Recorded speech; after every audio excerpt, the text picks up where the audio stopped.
ప్రపంచంలోని అన్ని దేశాలు సొంతగా సైన్యాన్ని కలిగి ఉన్నాయి. పెద్ద, చిన్న, పేద, ధనిక అని తేడా లేకుండా ప్రపంచ దేశాలు తమ తమ ఉనికిని కాపాడుకోవడానికి సైనికులను తయారు చేసుకుంటాయి. ప్రతి దేశం సాయుధ దళాలు సరైన శిక్షణతో వ్యక్తిగతంగా బలంగా ఉన్నప్పటికీ కొన్ని దేశాల సైన్యాలు మొత్తంగా చూసినప్పుడు మరింత శక్తివంతమైనవి. ఇటీవల గ్లోబల్ ఫైర్ పవర్ ఈ ఏడాది బలమైన సైనిక బలగాలు కలిగిన దేశాల జాబితాను విడుదల చేసింది.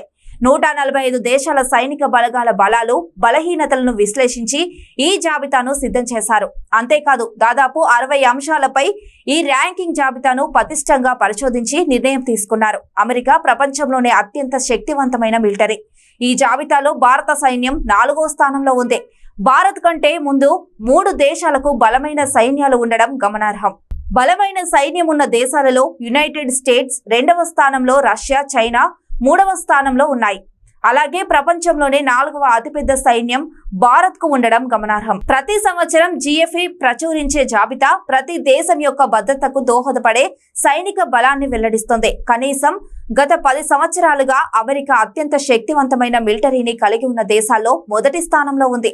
ఇది ప్రపంచంలోనే అతిపెద్ద రక్షణ బడ్జెట్ ను కలిగి ఉంది. US మిలిటరీపై $761.7 బిలియన్లను ఖర్చు చేస్తోంది. గత సంవత్సరం GFE జాబితాతో పోలిస్తే రష్యా, చైనా మరియు భారతదేశం 3 దేశాలు అదే స్థానాన్ని కొనసాగించాయి.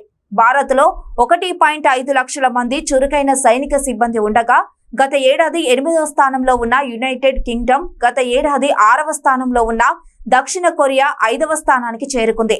ఈ ఏడాది 7వ స్థానానికి చేరుకుంది. గత ఏడాది నుంచి జపాన్ 8వ స్థానానికి, ఫ్రాన్స్ 9వ స్థానానికి, ఇటలీ 10వ స్థానానికి పడిపోయాయి. ప్రతి దేశం యొక్క సైనిక విభాగాల నాణ్యత, విభాగాలు, సైనిక బడ్జెట్, ఆర్థిక పరిస్థితి, లాజిస్టిక్స్ సామర్థ్యం, స్థానం మొదలైన వాటితో సహా వివిధ అంశాల ఆధారంగా జాబితా రూపొందించబడింది. బలమైన సైన్యం ఉన్న దేశాల జాబితాలో చివరి స్థానంలో భూటాన్ ఉంది. బలహీనమైన మిలిటరీ ఉన్న దేశాల జాబితాలో సోమాలియా, సెంట్రల్ ఆఫ్రికా మరియు ఐస్లాండ్ ఉన్నాయి.